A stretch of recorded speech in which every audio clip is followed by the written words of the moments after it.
Olá, boa noite. O Globo Repórter convida você a percorrer florestas brasileiras com os doutores da natureza.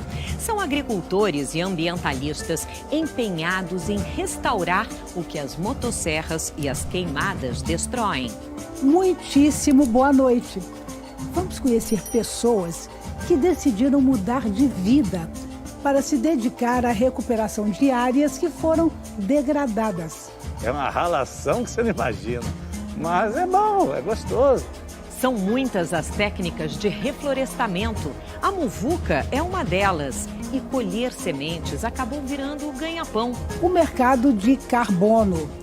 As novas árvores tiram o gás carbônico do ar e provam que cuidar do meio ambiente é um ótimo negócio. Na contramão desse movimento, encontramos também flagrantes do desmatamento ilegal no sul da Bahia. Em São Paulo surgem corredores de diversidade dentro de uma floresta, caminho livre para os animais.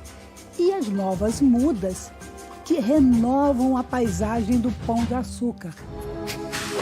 Este programa é dedicado ao indigenista Bruno Pereira, ao jornalista Dom Phillips, brutalmente assassinados em junho na Amazônia, e a todos os que lutam para manter a floresta de pé.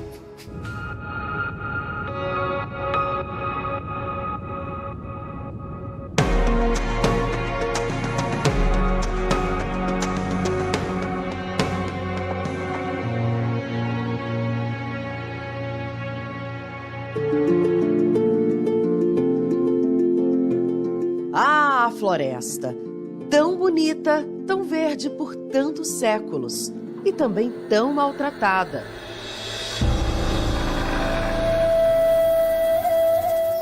O desmatamento na Amazônia bateu recorde no primeiro trimestre desse ano, uma área equivalente a quase 3 vezes o estado de Goiás. E depois que a terra suportou lavouras extrativistas, queimadas, quando sugaram o que puderam sem dar nada em troca, ficou mais difícil regenerar.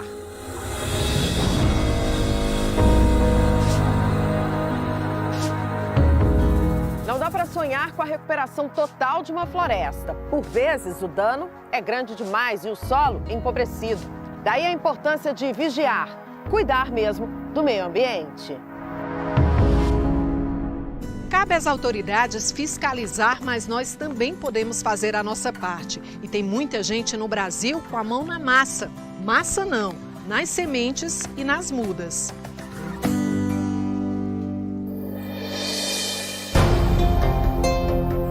Em meio à imensidão verde, um barulho ecoa.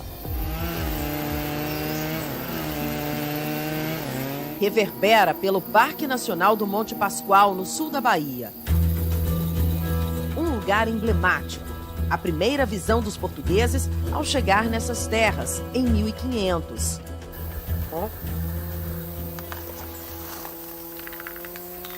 Isso aí, com certeza, é algum madeireiro que está tirando madeira, né? Agora quem que eu não sei. Mesmo com o ruído contínuo da motosserra, fica muito difícil flagrar o desmatamento ilegal numa área enorme, equivalente à cidade inteira do Recife, e uma fiscalização escassa.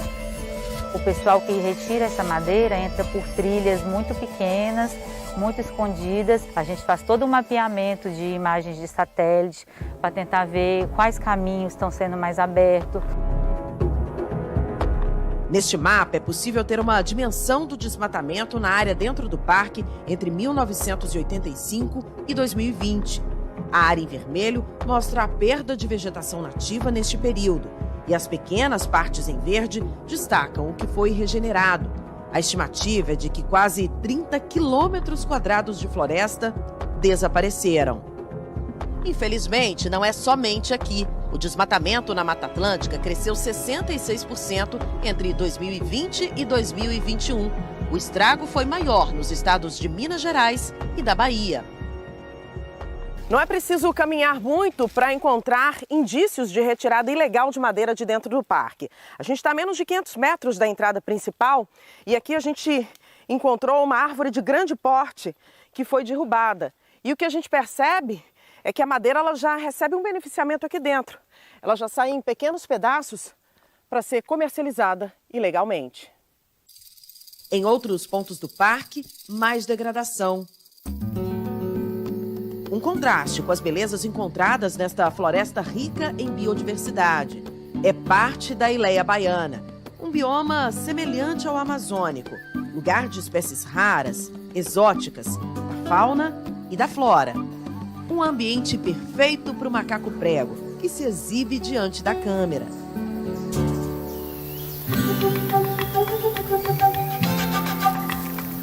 Um simples passeio pela mata pode levar ao Jequitibá Sagrado, uma árvore gigante e milenar.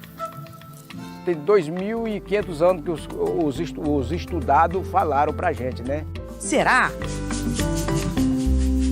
O cacique Braga, índio Pataxó e um dos guias do parque, é quem nos leva ao poço, também considerado sagrado.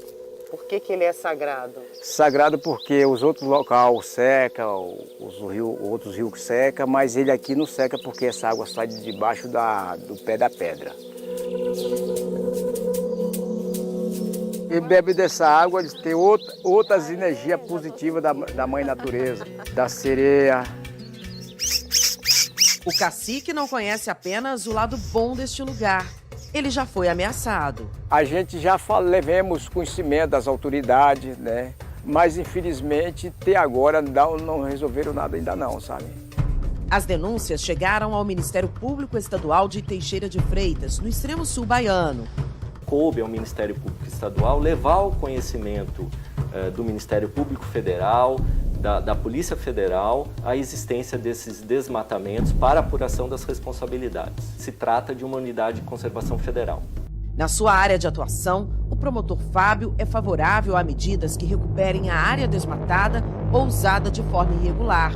Uma sentença dele obrigou empresas de celulose a reflorestar áreas de reserva legal em uma outra região. No inquérito civil foi provado que as empresas adquiriam madeira de eucalipto proveniente de áreas de reserva legal e de preservação permanente dos chamados fomentados.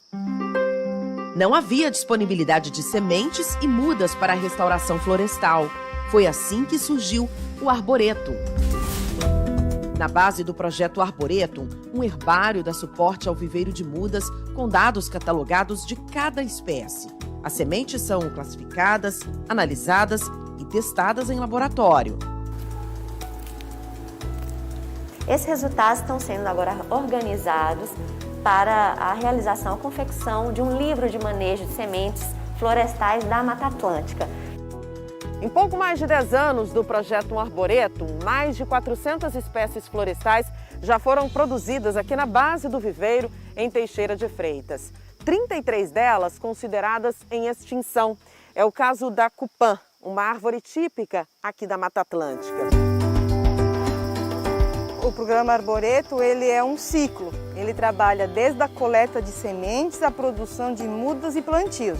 O programa compra essas sementes dos núcleos e essas sementes chegam até o programa, geram informações sobre as espécies. Essas sementes são enviadas para o viveiro e no viveiro são produzidas mudas. Em Itamaraju, as famílias do assentamento Pedra Bonita só viviam da produção do cacau. Hoje tem na coleta de sementes e nas mudas uma renda extra e um novo olhar para a terra. Escalar árvores para conseguir coletar frutos e sementes com maior qualidade e precisão. É assim, com a técnica do rapel, que o Paulo faz o trabalho dele. Começou escalando árvores de pequeno porte até chegar às maiores, como essa daqui, que tem em torno de 35 metros de altura.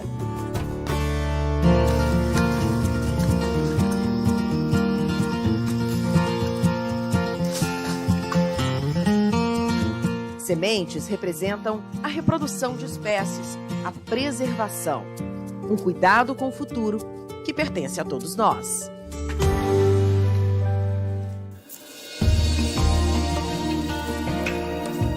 Essas mãos na terra, na colheita, tocaram outras paisagens. Até 10 anos atrás, a Grice e o Luiz Ricardo eram urbanos, jornalistas. Um belo dia, a gente recebe um presente, que é esse sítio.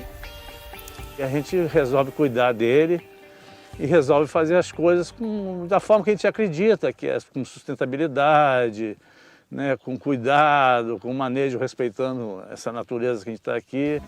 São 30 hectares em São José do Barreiro, São Paulo, bem pertinho do Rio de Janeiro. Uma área linda, mas um tanto degradada. O casal tratou de cercar tudo para evitar que os animais voltassem a pastar aqui e pisoteassem as fontes de água. O Luiz foi lá na mina, quando viu na mina que era uma água, era uma gotinha de água saindo, ele ficou muito assustado, desceu e falou, precisamos proteger essa mina, senão todo mundo vai ficar sem água. Com o tempo, descobriram mais 2 fontes, suficientes para manter a plantação verdinha. E ainda conseguiram a certificação de orgânicos. E não é que o bananal vingou. Dos limoeiros já são retiradas toneladas da fruta. Nessa safra, estima-se 30 ou 40. As árvores frutíferas se destacam na paisagem. Com preservação, vai tudo se regenerar.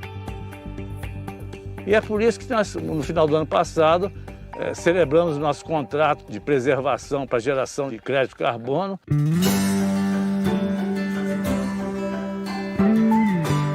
É um novo mercado que nasce numa floresta. O carbono se concentra no solo, nas folhas, galhos caídos e principalmente nas árvores.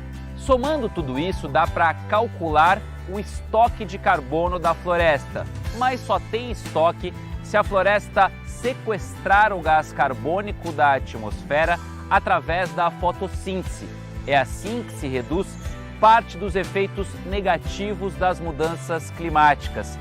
Cada tonelada de gás carbônico retirada da atmosfera equivale a um crédito, e cada crédito está valendo mais ou menos R$60. É como um produto comprado e vendido no mercado nacional e internacional. Carbono é aquele elemento químico do qual todos nós somos formados, né? E ele existe na natureza em quantidades. Porque esse carbono na atmosfera junto a outros gases do efeito estufa criam aquele efeito de cobertor, né? O projeto do crédito de carbono dura em torno de 30 anos. Nós temos os primeiros 5 anos uma ajuda de custo deles para cuidar do entorno, cuidar da área, preservar a cerca, que é um dinheiro pequeno, é R$300 por hectare ano, mas ajuda. Não era nada. Do 10º ano até o 30º ano, que é o que resta o nosso contrato, esse crédito é 100% nosso. Para que tudo fosse feito de forma profissional, o Luiz e a Grice procuraram a TNC, uma organização não governamental que participa de projetos para a proteção do planeta. Por sua vez, essa ONG trabalha com uma grande empresa de comércio pela internet, que decidiu compensar o carbono que emite todos os dias. Estava formada uma parceria que floresce a olhos vistos. Essa estradinha, ela divide o presente do futuro.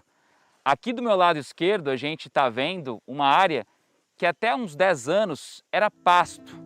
Essa vegetação, depois que a área foi cercada, ela começou a crescer naturalmente.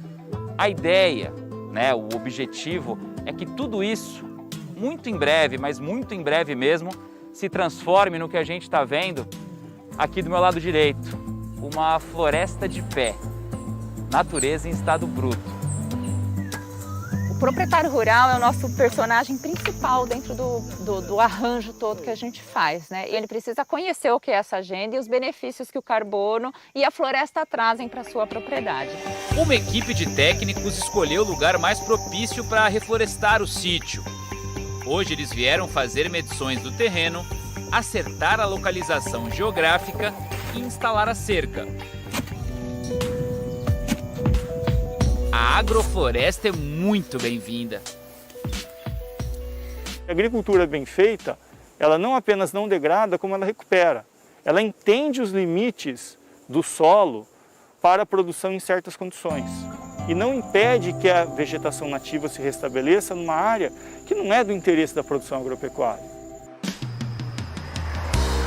E assim o tempo vai passando. Luiz, Gris e o fiel ajudante, o Gilson, vão cumprindo os contratos com 2 prefeituras, abastecendo escolas e creches. Quem quer mais banana, levanta a mão. Todo mundo? A pacata e bucólica vida no campo não tem nada de pacato nem de bucólico. É uma ralação que você não imagina. Mas é bom, é gostoso. Sempre nessa pegada de construir, de deixar o rastro, né, de deixar um exemplo bacana.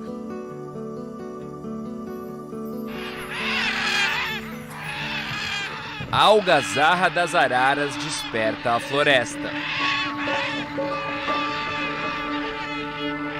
Estamos em uma zona de transição entre a Mata Atlântica e o Cerrado. Um caldeirão de belezas naturais. A exuberância da paisagem reflete a obstinação da natureza em seguir resistindo. Lá pela década de 1940, os governos, com um discurso de desenvolvimento, começaram a estimular a ocupação em áreas pouco habitadas e ricas em vegetação, como o Pontal do Paranapanema, no extremo oeste de São Paulo. Foram décadas de devastação por causa do comércio da madeira e também pelo crescimento da agricultura e pecuária. Uma a uma, as árvores foram sendo derrubadas. A situação ainda é crítica, mas um projeto começa a mudar a cara da região. Corredores ecológicos que têm a missão de reconectar a natureza.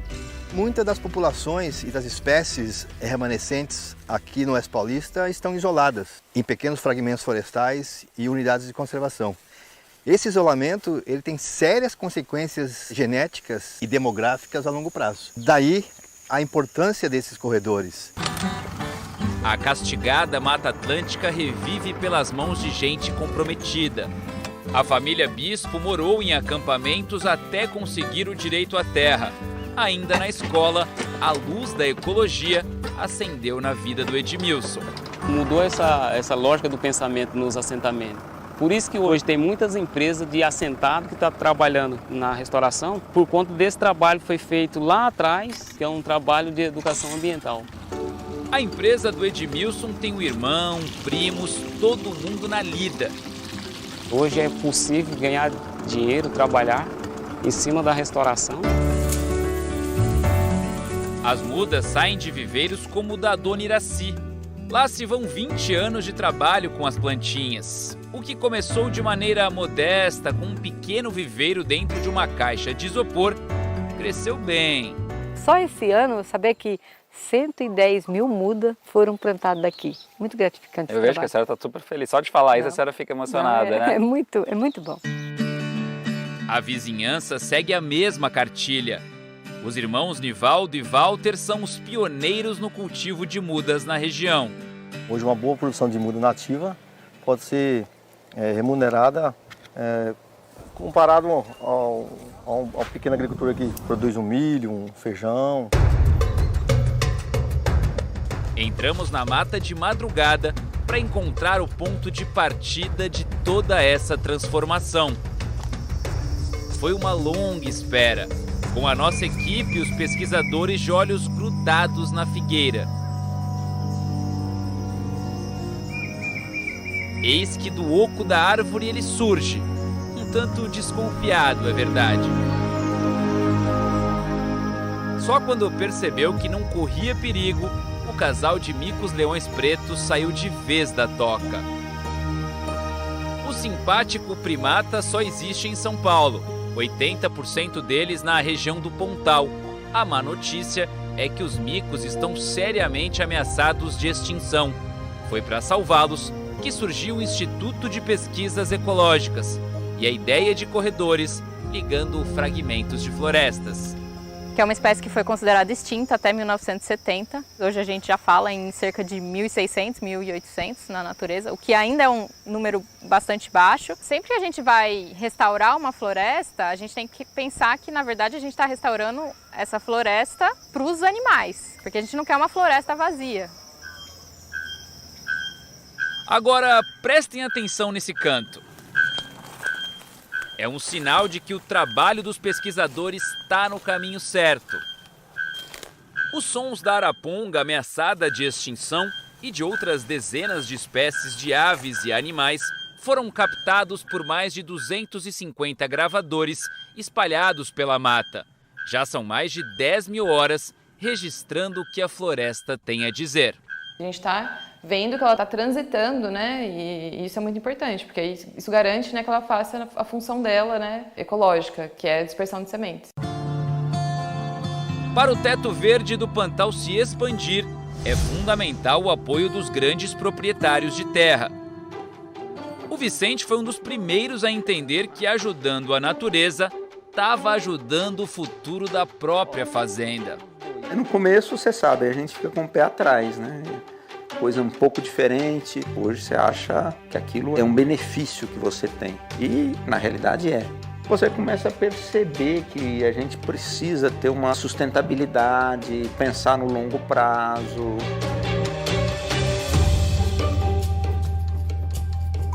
Se você pega os mapas que a gente produziu desde 85 até hoje, sabe o que mais cresceu em São Paulo? A área de florestas.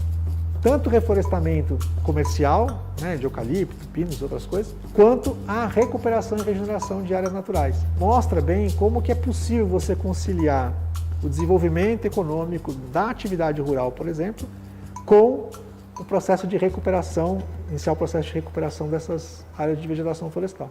O primeiro corredor ecológico do Pontal do Paranapanema nasceu 12 anos atrás, nesse pedacinho de chão logo atrás de mim. Antes, era tudo desse jeito, capim, uma das poucas árvores remanescentes do período de pastagem é aquele pé amarelo. Ele vem testemunhando ano a ano o crescimento da floresta e é uma referência de como toda essa mata vai ficar no futuro.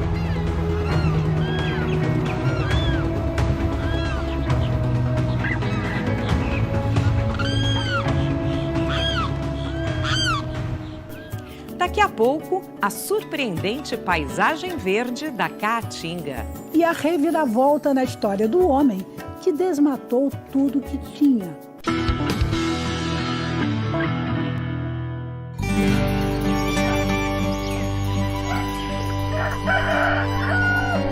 O despertar no sertão.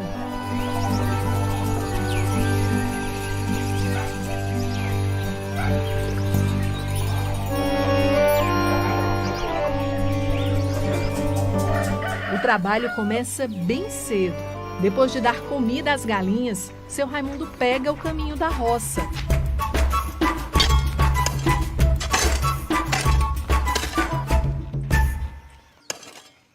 O sonho de todo agricultor é viver do que colhe. Aqui no semiárido, ele planta olhando para o céu para ver se vem chuva. Mas mesmo numa terra tão seca, não é só de água que depende uma boa colheita. É preciso ter equilíbrio entre a plantação e a vegetação nativa. O seu Raimundo derrubou todas as árvores da propriedade dele para plantar milho. O que parecia ser um negócio lucrativo virou um problemão. Tinha de tudo, pau branco, mufumo, jurema, aroeira, angico, sabiá. Aí acabei com tudo. Eu não imaginava não que fosse fazer falta. Fez falta sim, a natureza reagiu. O inverno foi pesado, né? Deu enchente, levou tudo, levou legume, com terra, tudo.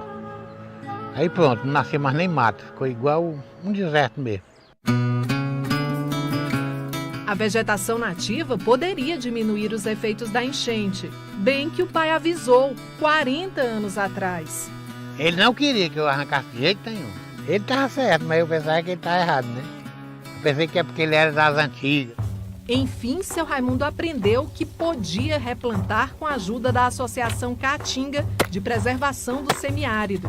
A gente vê aqui cerca de 2 hectares da propriedade dele, né, totalmente recuperada e a gente percebe a regeneração do bioma, o microclima, né, a fauna começa a se aproximar também.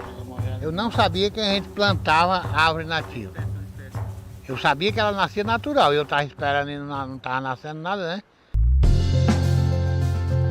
Com as devidas proporções, o que se quer aqui e em outras terras é um reflorestamento assim.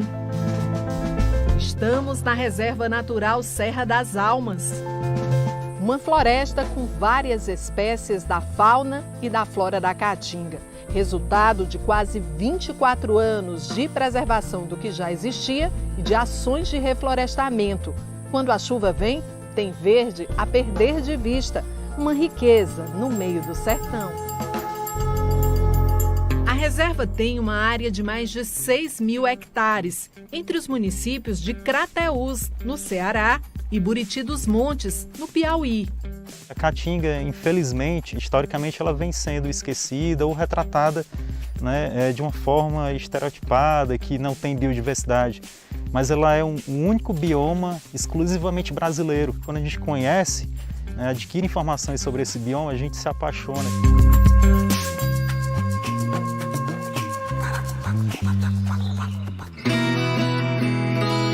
Para conhecer a reserva, a gente tem que usar a perneira por causa das cobras, jararacas como esta, e há muitos outros animais por aqui.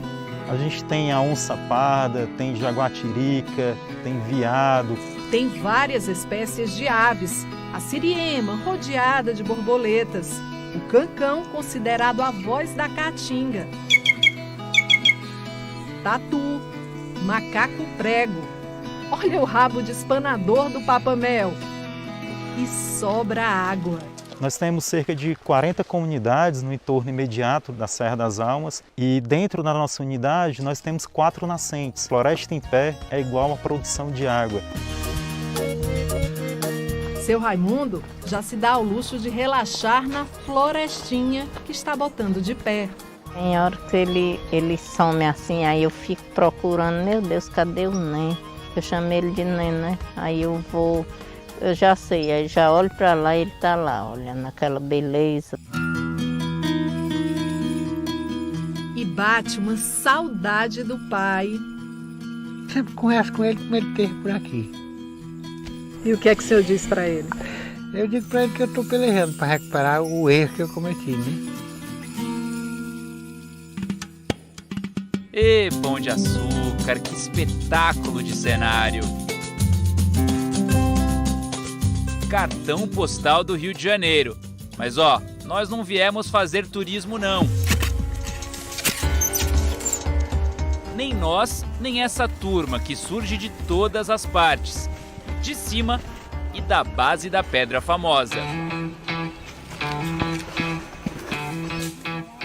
O propósito é enriquecer e manter o monumento natural dos morros do Pão de Açúcar e da Urca.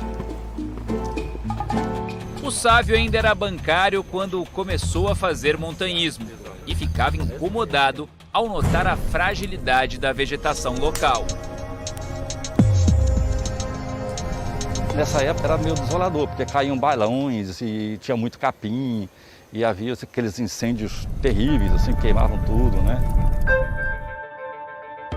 Toda aquela microfauna que existe ali, sejam répteis, sejam anfíbios, nas bromélias, nós temos muitas bromélias aqui também. Enfim, toda aquela, o pássaro, os ninhos são destruídos, né? É toda uma cadeia de destruição que vem a reboque, né? Bateu, no meu caso, né, a vontade de reagir, né, e fazer a minha parte, né? Se tem tantos que destroem, né, eu vou construir. A primeira intervenção foi numa área de difícil acesso da encosta, mas as mudas vingaram. Tem um carinho muito especial por essas primeiras árvores plantadas, né, primeiras mudas, né?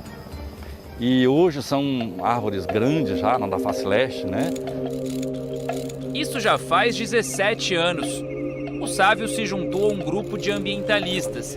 Depois passou a organizar mutirões. Espalhou a ideia do plantio coletivo. Os locais escolhidos ficam junto à trilha que liga a pista em torno da pedra até o Morro da Urca.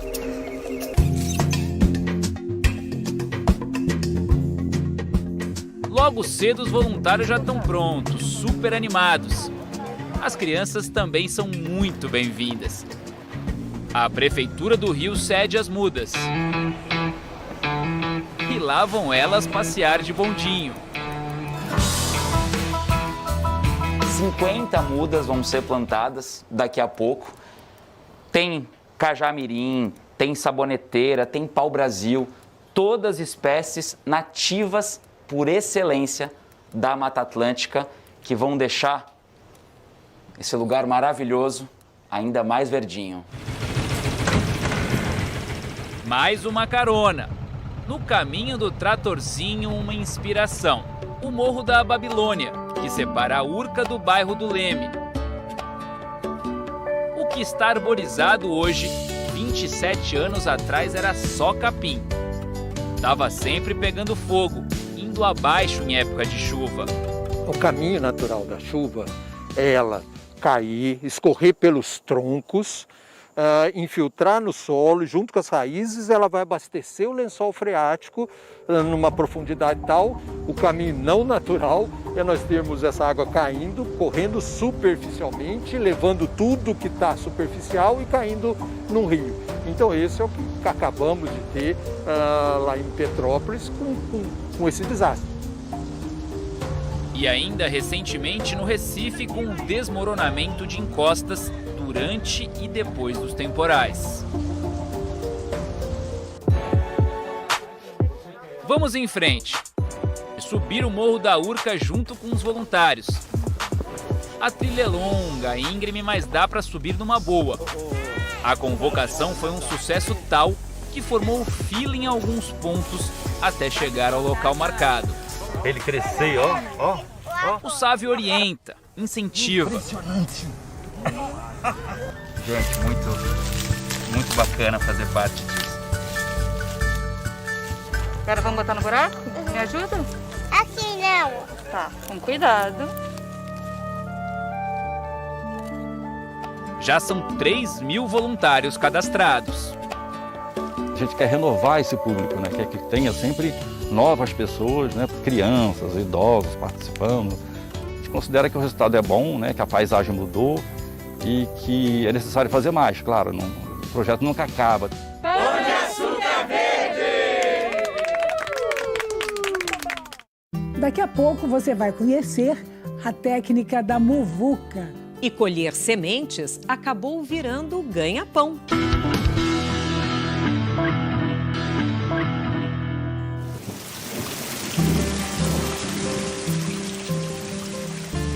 O temporal é a senha para aquele cafezinho e para prosa em família.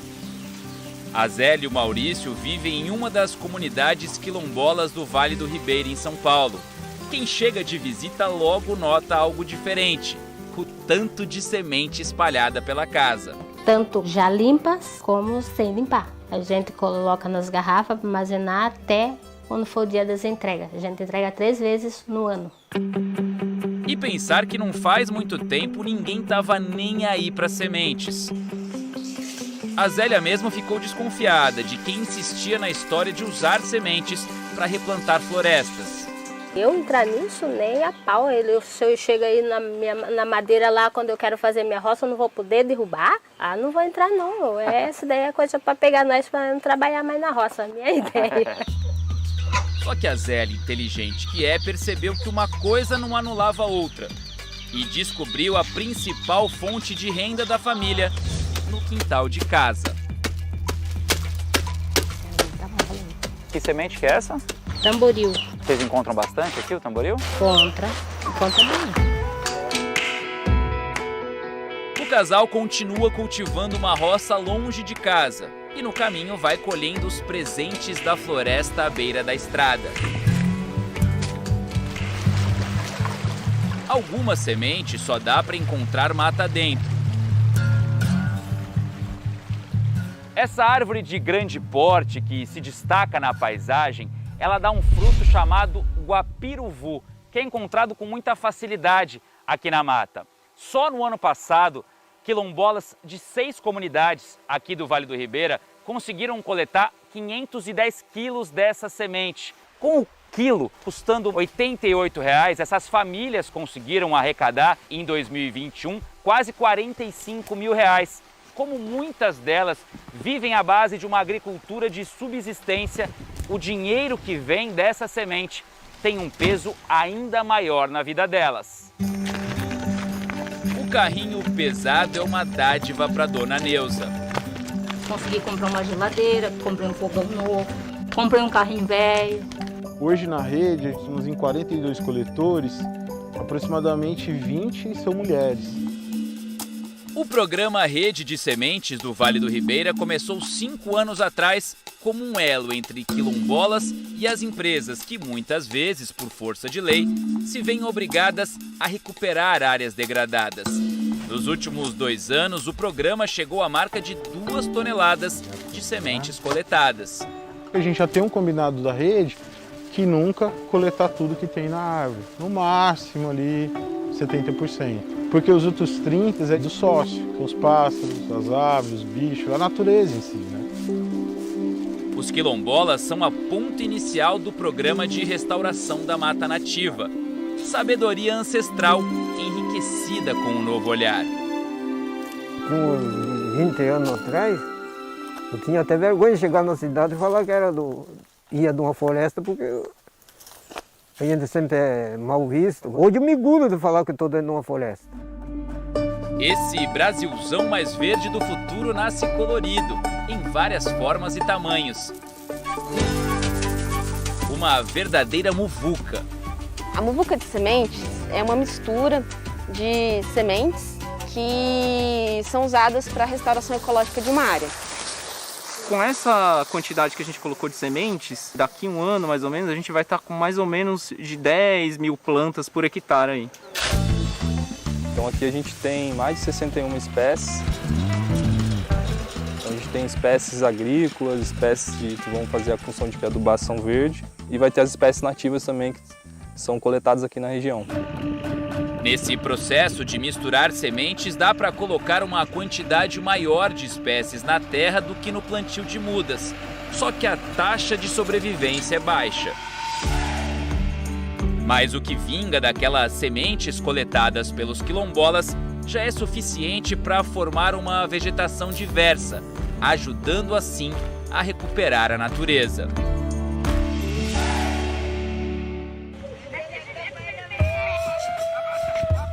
E antes que o programa termine, a nossa homenagem a 2 homens que perderam a vida porque eram apaixonados pela natureza. Amavam o que faziam e, sobretudo, acreditavam que ainda é possível salvar a floresta amazônica. Dom Phillips e Bruno Pereira. Marinawa Kenade, Marinawa Kenade.